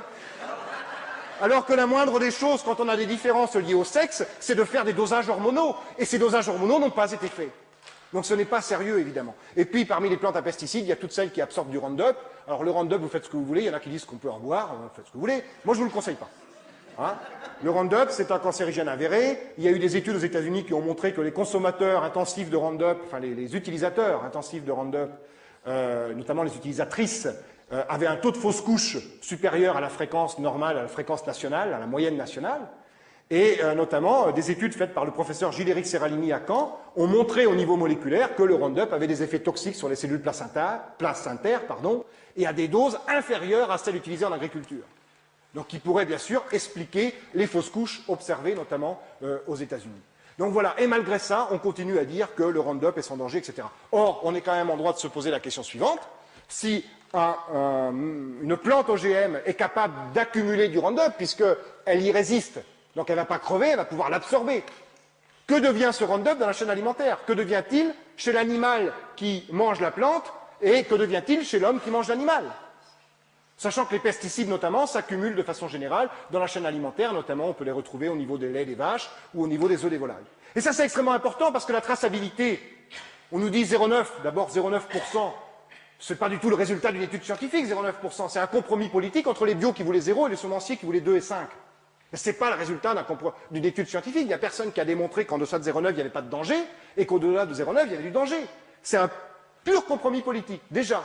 Mais en plus, si vous allez voir un laitier et que vous lui dites garantissez-moi que votre lait est non OGM, il pourra mettre la tête sur le bio et le garantir. Il craint rien. C'est-à-dire qu'il est très peu probable qu'on retrouve dans le lait des vaches le gène modifié du soja. Par contre, ce qu'on peut retrouver dans le lait des vaches, peut-être, c'est du Roundup. Donc ce qu'il faut rechercher, ce n'est pas le gène modifié, mais le pesticide dans ce cas-là. Donc vous voyez que c'est beaucoup plus compliqué que ça, la traçabilité. Il faut se méfier par ce qu'on entend par traçabilité. Alors, les risques d'allergie également dus à des protéines codées par les gènes étrangers. Vous mettez un gène étranger dans un organisme, donc vous introduisez un nouvel ouvrier dans l'usine cellulaire, une nouvelle protéine qui pourrait très bien avoir des effets allergisants. Alors vous allez me dire, il y a des gens qui sont allergiques au poulet, d'autres qui sont allergiques aux crustacés, ils le savent, ils n'en mangent pas. Bon, très bien, le tout c'est de le savoir. Or, on fait un nouvel aliment de toute pièce, en quelque sorte, il faut quand même savoir si ce qu'on a mis dedans n'est pas allergisant. Et il y a eu quand même déjà un exemple avec le soja, dans lequel on avait mis le gène de l'albumine de la noix du Brésil pour enrichir les protéines du soja en soufre, parce que l'albumine est très soufrée, et on a besoin aussi de soufre dans l'alimentation animale. Eh bien, donc, pour enrichir la teneur en soufre des protéines du soja, on avait rajouté un gène de la noix du Brésil qui détient le secret de fabrication d'une protéine très riche en soufre, l'albumine 2S. C'était pas très malin parce que cette albumine était déjà connue pour être allergisante chez les consommateurs de la noix du Brésil. Et ça a été le cas, bien sûr, du soja en question, dont tous les stocks ont été détruits. Le tout est de savoir si on pourra toujours détruire à temps. La présence dans tous les OGM d'un gène enfin dans tous, dans la majorité, dans un grand nombre. Maintenant, il y a une législation qui prévoit que ces gènes de résistance aux antibiotiques soient progressivement éliminés. Mais il y a, dans la plupart des OGM, notamment les OGM à pesticides, donc qui sont les majoritaires sur la planète, des gènes de résistance aux antibiotiques. Pourquoi? Alors c'est un peu compliqué, mais c'est pour un souci technique. C'est-à-dire que pour faciliter le travail du chercheur qui est en train de construire son OGM, quand on met un gène étranger dans une plante ou dans des cellules de plante, il y a quelques cellules qui vont récupérer le gène étranger et pas les autres.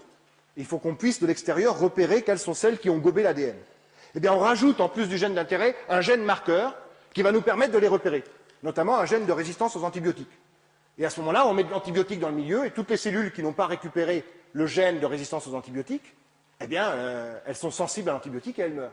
Et les seules qui vont survivre sont celles qui ont récupéré le gène étranger, le gène de résistance à l'antibiotique et le gène d'intérêt. Donc c'est un moyen de sélection au cours de la construction de l'OGM. Le problème, c'est que ce gène marqueur n'est pas éliminé a posteriori. Il reste dans la plante, et donc la question qu'on est en droit de se poser, c'est quelles peuvent être les conséquences, là encore, sur la chaîne alimentaire. Quelles peuvent être les conséquences de la présence d'un gène de résistance aux antibiotiques dans une plante consommée par un animal, et quelles peuvent être les conséquences en termes de clinique humaine. Voilà les questions qu'on est en droit de se poser. Les problèmes liés à la perturbation du métabolisme, alors ça on n'en parle quasiment pas, mais quand vous mettez un nouvel ouvrier dans une usine, ou quand vous créez, comme dans le riz doré, une chaîne de montage de toutes pièces, une nouvelle chaîne de montage, dans une usine où il y en a déjà plein, des chaînes de montage qui fonctionnent en harmonie, ben, la question évidemment c'est qu'on peut venir perturber tout cet ensemble qui fonctionne en harmonie. Partez pas en courant, je vous montre ceci, c'est une partie, je dis bien une partie seulement de ce qu'on sait, et on ne sait pas tout, de l'ensemble des processus biologiques qui ont lieu dans chacune de nos cellules. Chaque trait, c'est une chaîne de montage ou une chaîne de démontage, ce qu'on appelle une voie métabolique. Et chaque point, c'est un ouvrier de l'usine, c'est une enzyme. Eh bien, voilà, tout ça, c'est un véritable réseau autoroutier qui est complètement interconnecté avec les échangeurs dans tous les sens. Et quand on vient perturber quelque chose là-dedans, bien souvent, on a des effets collatéraux qui sont absolument immaîtrisables. Et les personnes qui font des OGM tous les jours, toutes les semaines, savent très bien à quel point on ne maîtrise pas ces conséquences collatérales. Et donc on nous dit que c'est une technique chirurgicale, on maîtrise tout, c'est faux. Il n'y a pas un seul scientifique au monde, et quel que soit le nombre de prix Nobel qu'il ait pu accumuler au cours de sa carrière, qui soit capable de recenser de façon exhaustive les conséquences à moyen, à court ou à long terme d'une modification génétique sur un métabolisme. C'est pas vrai. Moi, par exemple, j'ai fait récemment dans mon labo, et ça arrive souvent, mais je travaille, moi, sur le métabolisme de l'alcool chez mon champignon. Mon champignon est capable de se nourrir d'alcool. J'étudie le métabolisme de l'alcool. J'ai inactivé un gène impliqué dans ce métabolisme, c'est-à-dire que j'ai supprimé un ouvrier de la chaîne de démontage de l'alcool. Ben, mon champignon est devenu stérile. Je m'en suis rendu compte par hasard, c'est mon étudiant en thèse qui s'en est rendu compte, il a voulu le croiser et ça ne croisait pas et il a vu qu'il était stérile. Alors maintenant, je me plais à dire que j'étudie les relations entre le sexe et l'alcool chez mon champignon. Mais c'est clair qu'on ne maîtrise pas les conséquences d'une modification génétique. Les personnes qui ont fait le saumon géant, les premiers saumons géants, ils avaient la tête déformée. Un certain nombre de saumons géants avaient la tête déformée. Or, il y a la notion d'équivalence en substance qui vous dit qu'un OGM ne diffère de l'organisme correspondant, conventionnel, que par les caractères exprimés par les transgènes. Saumon géant, il ne doit donc différer du saumon normal que par la taille. Tête déformée. À tel point que les poissonniers disaient, mais on ne voudra jamais de votre truc, on ne va pas mettre ça sur les étals. Et c'est pas grave, vous ferez défiler. Eh bien oui. Donc ça prouve vraiment qu'on ne maîtrise pas. Le riz doré, c'est un riz transgénique qui est donc capable de faire du carotène parce qu'on lui a permis de transformer le GPP en carotène. Mais s'il y a du GPP dans le riz, c'est pas pour faire du carotène puisqu'il n'en fait pas. C'est pour faire autre chose. Et oui, le GPP sert à faire de la vitamine E, des chlorophylles et de l'acide gibérellique qui est une hormone de plante. Eh bien, quand on rajoute de toute pièce une quatrième chaîne de montage dans l'usine cellulaire du riz pour transformer le GPP en carotène, eh bien évidemment, tout le GPP qui passe dans la voie rouge ne passe pas dans les voies noires. Et donc la conséquence immédiate qu'on est en droit d'attendre, c'est une diminution de la production de vitamine E, de chlorophylle et d'hormones de la plante. Alors ça, c'est facile à voir parce que c'est dans la fenêtre où on regarde. Mais le métabolisme, c'est quelque chose de tellement vaste et complexe qu'on ne regarde toujours qu'une toute petite tranche. Et si le phénomène par effet de cascade se passe à côté, ben on ne le voit pas. Alors voilà, les conséquences métaboliques, ça fait partie bien sûr des effets collatéraux de la transgénèse qui fait qu'on ne maîtrise rien ou pas grand-chose. Donc quand on introduit... Alors nous, pour ce qu'on fait dans les laboratoires pour faire de la recherche, c'est pas grave, on étudie un truc bien étroit, etc. Bon, puis s'il y a quelque chose à côté, par hasard, comme ma stérilité chez mon champignon, ben, tant mieux. Ça nous ouvre des portes au niveau recherche. Et on essaie d'établir les connexions. Mais quand on fait une plante transgénique qui est destinée à l'alimentation animale ou humaine, évidemment, il est extrêmement important d'avoir une vue exhaustive de ces choses-là, et c'est absolument impossible. Les risques environnementaux, et je vous rassure, j'en terminerai vraiment là, j'espère que vous avez encore ma cassette. Donc, les risques environnementaux, on vous dit le maïs BT, formidable, plus besoin de pulvériser le BT, il le produit lui-même. Écologique. Sauf qu'il faut comparer ce qui est comparable. Le paysan qui, par la manière conventionnelle, se débarrasse de la pyrale, le fait quand? Quand le papillon est là. Parce que ce qui est dangereux, ce n'est pas le papillon, c'est la chenille. Donc si on tue le papillon avant qu'il ponde ses œufs, c'est gagné. Autrement dit, il n'y a pas besoin de faire de curatif, il suffit de faire du préventif. Et si le papillon ne vient jamais, on ne traite pas. Et il y a des gens qui ne sont jamais embêtés par la pyrale. Eh bien là, la plante, elle produit tout le temps le BT. Elle produit tout le temps, et quand une plante produit une protéine en grosse quantité, ça passe dans les racines, et les racines, c'est des passoires, et ça passe dans le sol. Donc, question, quelle quantité de BT est produite par des hectares et des hectares de maïs par rapport à la quantité pulvérisée dans la méthode conventionnelle? Est-ce que c'est vraiment des quantités moindres? C'est pas si évident que ça. Ça mérite calcul.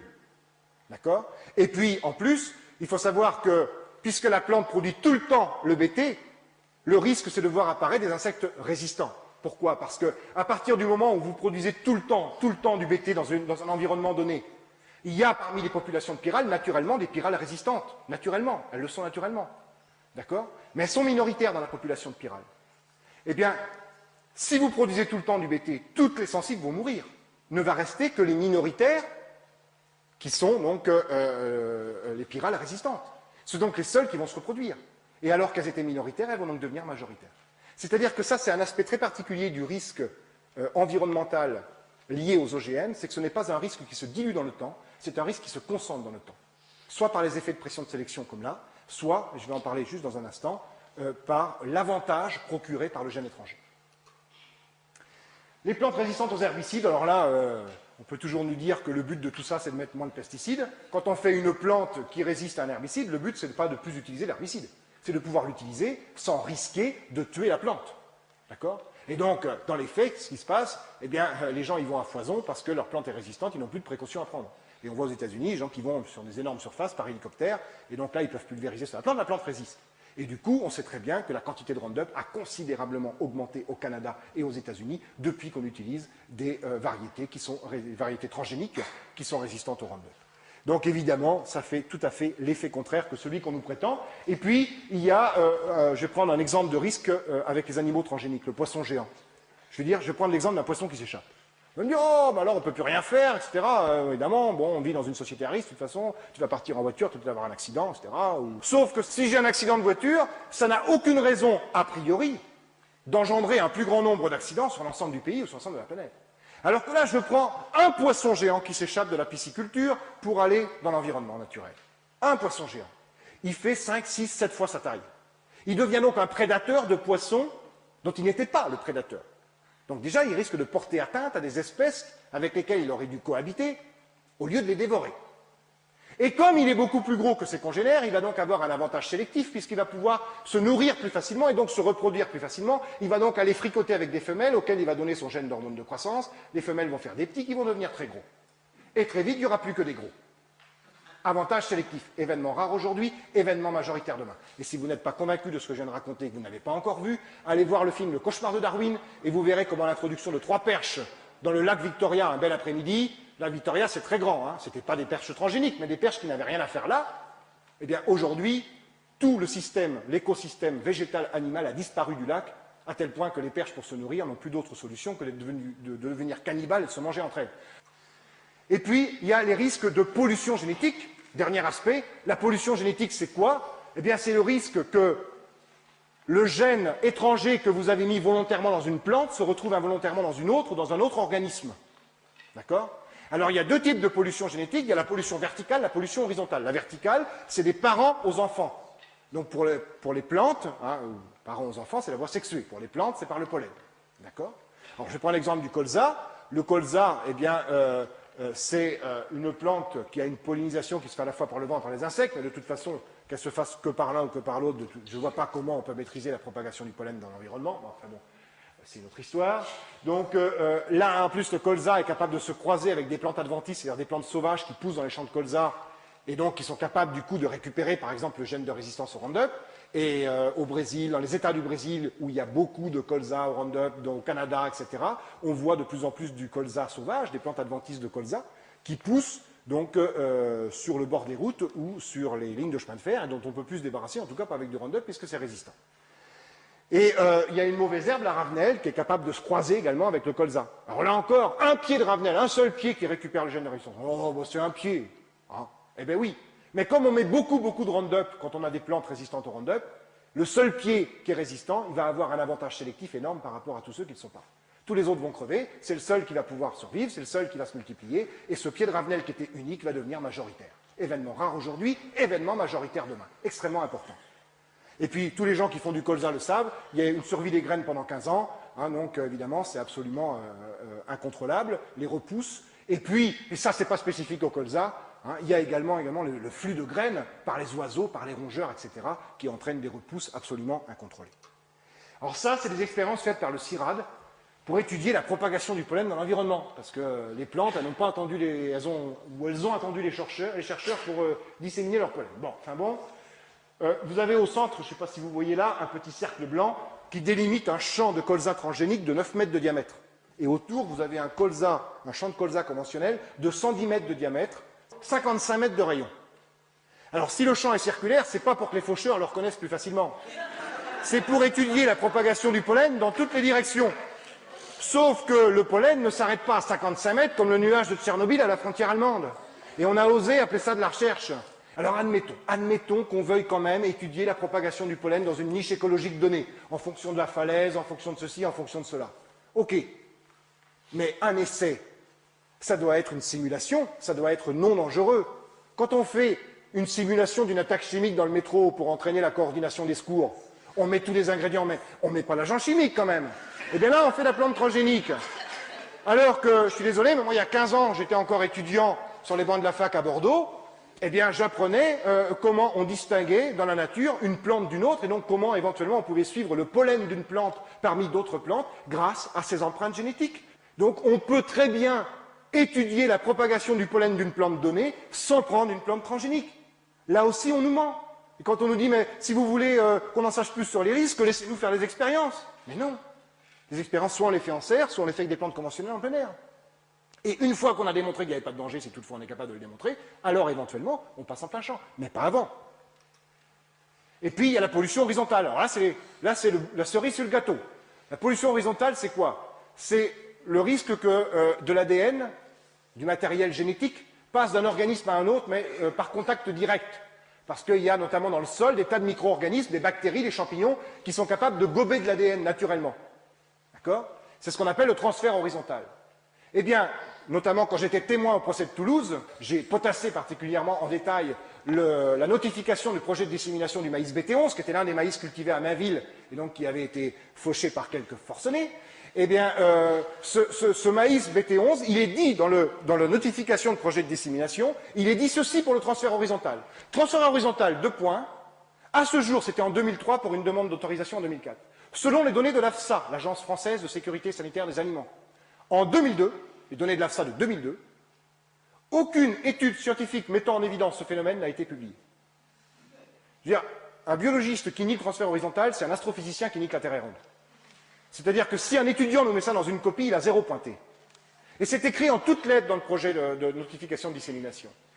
Et moi, je suis allé sur le moteur de recherche qu'utilise tout scientifique pour faire sa bibliographie. J'ai tapé transfert horizontal sur les 10 dernières années, 94-2004, 256 publications. Alors bien sûr, elles ne parlent pas toutes de transfert horizontal entre plantes transgéniques et autre chose. Il y en a 5 ou 6, je ne sais plus exactement, au moins 5 en tout cas, qui en parlent sur les 256. Transfert horizontal entre une plante transgénique et des micro-organismes du sol. Ça a été démontré entre une betterave transgénique et une bactérie du sol. Notamment, c'est le gène de résistance à l'antibiotique qui était utilisé comme gène marqueur dans la betterave, qu'on a retrouvé dans une bactérie du sol. Ça, c'est des études qui ont été faites en serre, confinées, donc en laboratoire. Également, on a retrouvé gène de résistance aux antibiotiques qui est passé du maïs transgénique ou du tabac transgénique à une bactérie et à un champignon microscopique qui vit au contact des racines. C'est publié, et on dit le transfert horizontal n'existe pas. Alors, quand vous êtes dans un débat contradictoire et qu'on dit ça, on dit oui, bon, d'accord, mais c'est très faible, les probabilités sont très faibles, etc. Probabilité très faible. Mais réfléchissons, attention à la probabilité très faible. Événement peu probable aujourd'hui, événement majoritaire demain, premièrement. Deuxièmement, ces études qui sont faites en laboratoire sont faites entre un organisme donneur qui est la plante et un receveur qui est un microbe. Mais dans le sol, il y en a des millions de microbes dont on n'en connaît que 5%. Donc risque forcément augmenté. Et puis, quand on cultive des hectares et des hectares de maïs, par exemple, donc localement, on a donc une concentration locale extrêmement importante du gène polluant potentiel. Et, dernier point, et ce n'est pas le moindre, tous les essais OGM en plein champ, en fin d'essai, sont détruits par broyage et enfouissement dans le sol. Ce qui est l'aberration la plus totale, puisqu'on libère ainsi considérablement l'ADN dans le sol, et donc on augmente les probabilités de transferts horizontaux entre la plante et les micro-organismes du sol. Donc, évidemment, pour toutes ces raisons, les évaluations en termes de probabilité qui sont faites à l'issue de ces études sont nettement en deçà de ce qu'elles peuvent être dans la réalité. Mais à part ça, le transfert horizontal n'existe pas. Je vous donne quand même un exemple concret. Donc voilà, je vous ai parlé des plantes qui résistent au virus. Ce sont des plantes dans lesquelles on a introduit un gène du virus. Et quand le virus attaque, on ne sait pas pourquoi, le fait qu'il y ait déjà un gène à lui, il n'arrive pas à se multiplier. Le gène du virus est en bleu. En marron, c'est un chromosome de la plante dans lequel on a mis le gène du virus. Le virus arrive. Il injecte son ADN dans la plante. C'est comme ça qu'il se multiplie après. Hein, d'accord ? Il a bien sûr lui-même le gène qui est là en bleu, il l'a lui aussi. Je l'ai mis en violet pour que vous puissiez le distinguer. Mais aussi parce qu'il est un petit peu différent. Hein, nous, on a tous un nez, mais il n'a pas la même forme. On a tous des yeux, mais ils n'ont pas la même couleur. C'est-à-dire qu'on a tous des gènes qui sont identiques dans la fonction, mais qui ne sont pas tout à fait identiques dans la séquence, ce qui fait qu'on est tous un petit peu différents. Eh bien, ces deux gènes qui sont les équivalents fonctionnels ne sont pas tout à fait identiques dans la séquence, ils ont des petites différences. Mais comme ils se ressemblent beaucoup, ils peuvent échanger des morceaux entre eux. Ça s'appelle la recombinaison dans notre jargon. Et ça conduit à un virus recombinant dont le gène est ce qu'on appelle mosaïque, c'est-à-dire constitué en partie de ce qu'il était au départ et en partie de ce qu'il a récupéré dans la plante. Eh bien, à la station, au département de pathologie végétale de l'INRA de Versailles et de biologie cellulaire de l'INRA d'Avignon, eh bien, ils ont effectivement montré, dans un certain nombre de cas, que ces virus recombinants étaient beaucoup plus virulents que les virus de départ, et donc ils étaient, non seulement la plante n'y résiste plus, mais donc ils peuvent se multiplier, se propager et aller contaminer notre plante et donc emmener ce gène mosaïque ailleurs. Voilà un exemple concret de transfert horizontal qui, du coup, avec les virus, peut se faire eh bien, de plante à plante. Voilà. Mais à part ça, le transfert horizontal n'existe pas. Donc vous l'avez compris, pour moi, c'est pas ça l'important, mais je vous le dis quand même, les organismes génétiquement monstrueux, ce sont les OGM qu'on dissémine de la nature.